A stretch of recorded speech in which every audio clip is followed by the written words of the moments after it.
Just been doing an update on the fendt spreader. Stay at home, protect the NHS. Actually, it needs to save lives on it, doesn't it? I'll do that in a minute. Adam's back out. He's still a bit damp by the colour of the tyres.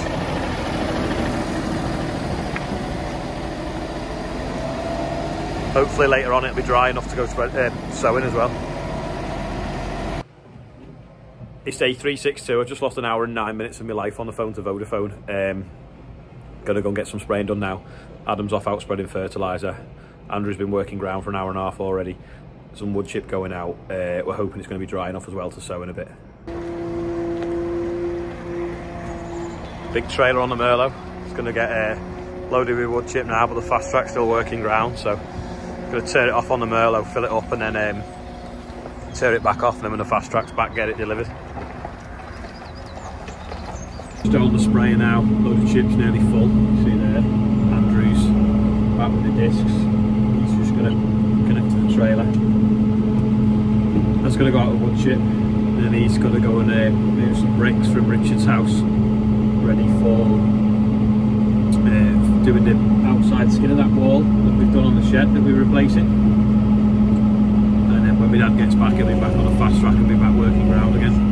So he's going to cart the bricks on Adam's tractor and drop the digger off as well, because the digger needs to scoop them up and load them.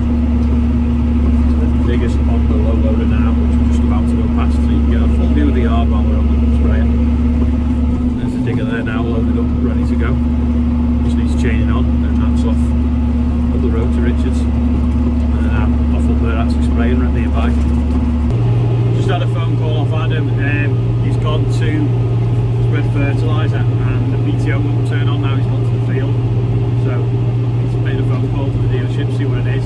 There's a fault code come up on the screen, so hopefully they can tell him what it is and get it going. If not, you better bring that new one pretty quick.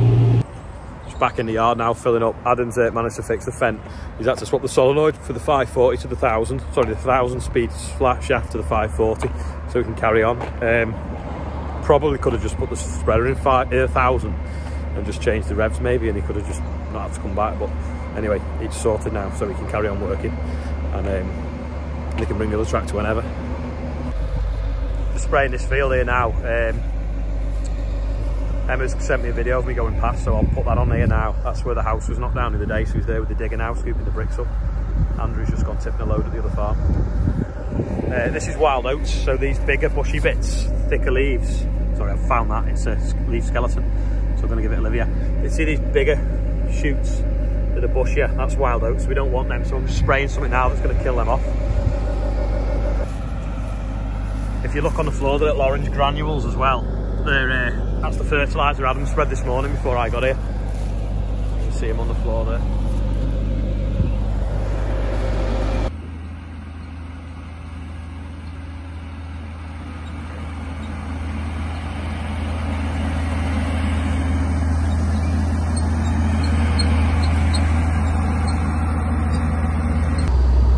Don't know whether anyone remembers, but this is where we rescued that guy with the fast track.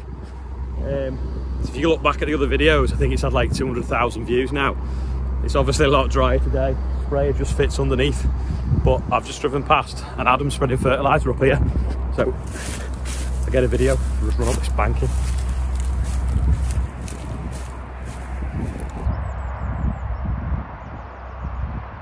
Adam's just spreading some potash there on this field that I did sprayed yesterday for wild oats.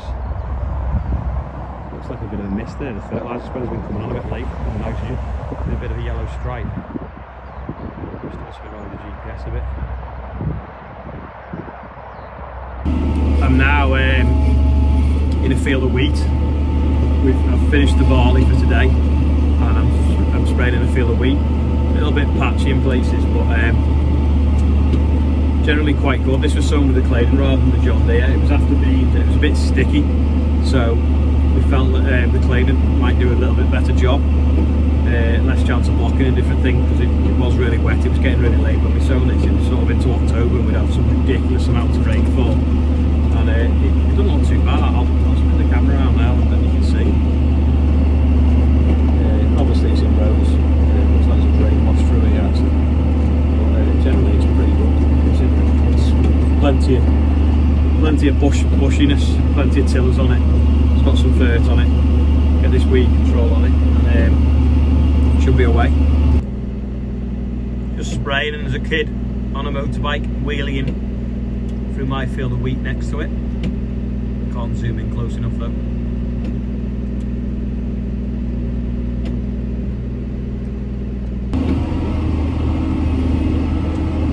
I'm not sure how well you can see, well the next field over, that's got carrots on, and that's the field that was flooding, and it was coming across the road where them big trees are into the houses, where I had to block all the gateways up to stop them flowing out. And then the field next to it, this has got potatoes on, it's all white, a coloured one. That, we should have had that drilled with wheat, but someone's not been able to do the footpath there that shouldn't be there in the field. That's still got potatoes on. It's been too wet for them to dig them, so they can't dig them, so then we can't get on them to drill it with wheat. But it is drying up now, so hopefully they'll get them dug over the next few weeks. But it just shows how wet it's been since last June, basically. There's still crops in the field that should have been out in sort of September, October time. Quite a big wet patch in this field here, as you can see. There's a hole there that I've struggled to go round. It was properly sinking in there. Yeah, it's very wet here. I had to basically turn the sprayer off, floor the throttle, and drop the wheel motors into bottom gear just to give it enough power to sort of scrap through. But there's a pond by them trees, so it needs a drain putting in really. There's obviously something wrong with this bit here. Also, nothing grows in wet ground, because if you go a little bit to the side where it's draining better and it's not as wet, it isn't a bad crop really.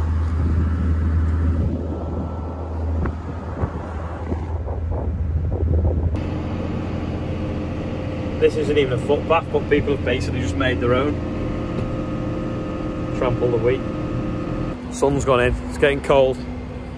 Got my Feel Vegan top on, with personalised sleeve, and it's lovely and warm, and it's proper fluffy inside. I'm gonna find it. The inside. Look at that. Thanks, Jack. I've had this on now for about 10 minutes. I'm lovely and toasty. It's got little things there for putting your thumbs in, and even better, it's got like, you can't really see, but it's got pockets with inside the pockets, so you can put your mobile phone inside your pocket, and it's got a little thing as well, putting your keys on. Like one of the best hoodies I've ever had. Spraying this field now, it was potatoes last year, and we literally, as soon as the potato harvester was halfway out the field, we drilled it with mustard, and then let that grow, and then we got on and drilled it with wheat. And it's a good job we did, because the soil has properly moved around quite a lot. It's hard to see on the camera. It's quite compacted, and there's a lot of fine particles in it that have been washing about. But because we got the wheat into it, and we got the mustard to stabilise the ground, and we got the wheat in it to take hold before the worst of the weather, the wheat germinated and grew, and then it's held the soil together now. Otherwise it would have just washed and moved around all over the place, and it'd have been a right mess. But it looks all right. There's a few stripes in it though. It must have been where the de-stone has been, where the wheat looks a different colour. But I think it'll all even up come the summer, and it's probably going to be one of our best fields of wheat, to be honest. Which is surprising, because the other year the worst fields of wheat were the ones after potatoes, where they just completely flooded and we didn't get a crop. There's a pond in the field as well, and the water's kind of a browny murky colour, like a soily colour, which we don't really get anymore because we don't work the ground too much with direct drilling. But if you look at the soil structure, you can see it's just it's all fine particles. There's no crumbs in it anymore, and it is quite heavy ground this. But because of the potatoes, you have to pound the soil into like really fine granules, so that when the machinery harvests them, it just pulls the spuds out and all this fine soil falls through. So you've got to grind the soil really small to do it. But then that's got no structure then, and it slumps like sand. It's just whereas if it's like a ball pit, all your roots can go down through it, rather than, I mean, if you imagine if you jumped in a ball pool, you'd just sort of like be a nice fall, wouldn't it? But if you jumped into a big sand pit, you'd probably break your legs if you jump from height. So we want the soil to be like open and porous, and roots can go down easily through it rather than tight, because the weather just erodes it or washes it into the pond over there. So I'm not a big fan of moving too much soil. Potatoes fit in the rotation a little bit, but they're on again this year. But the trick is that they need to dig them in the summer before the weather turns bad, and then we can get something growing in the soil to get it stabilised again before the next crop. But if it gets a late season and you don't get the potatoes off, then you can get problems, and you've basically got a field that's just taking water all winter, and nothing's holding it all together, and it takes about 3 years then for it to get over it. Bit of a miss there with the drill. It must have run out on one side, so there's a 3 metre miss. I don't know what'll happen when if there's a miss with the new drill, because it'll be 12 metres, it'll be like an acre. Just nearly finished this field now anyway. Andrew's back from carting bricks on the 7.5. All done now, just got to clean them all. This is today's quiz question. Does anyone know what that is? Yeah, this was yesterday's quiz question. That and the green one. I think Colin from BASF sent me one as well. They're for emptying the bottle caps on the top of chemical containers, but they wear out over time and don't really work. And you're always trying to find the right size one. They're like looking for a spanner. So that's why I got these other pliers that I was showing you yesterday. It's about the third or fourth burner, like I say, because I keep losing them. He says, and you can't even find them now. I think I've left them in the chemical store. But yeah, they're oil filter pliers, and they're about £6 off Amazon, so they're dead handy because they'll grip anything and they don't break. Just don't lose them. Yeah, that's them. They're adjustable there, but they'll grip anything, and obviously you can use them for oil filters. Just don't lose them. It's supposed to be the first day of spring today. It was spring this morning. Now it feels like winter. It's trying to drizzle. It's gone really cold, hence the hoodie. Not really any drying at all, so I don't think we're going to be doing any sowing tomorrow. We've still got plenty of fertilisers to spread, so we'll just keep going on that. Kind of up to date with the spraying as well at the moment. Got some liquid fert to put on, but it's not arrived. I thought the tank was full. Turns out it was like a stain on the inside of it. So I'm thinking I've got a full tank of fertiliser all year around the corner, 25,000 litres, and it turns out it's completely empty. So that's kind of messed me up a little bit, but still plenty to do. So thanks for watching, thanks for subscribing. Don't forget to click like. Someone else was going to ask everyone. Can't remember, never mind. So I wasn't going to ask anyone anything. It was I never told you what the quiz question was from Thursday. It was a bottoming out tool for when you're draining. So it should have a longer pole on it, and you can pull it along the bottom of the trench and clean the trench out from stood on the top of it, rather than having a trench wide enough that you get in with a normal spade and have to bend down and flick out. So yeah, bottoming out tool.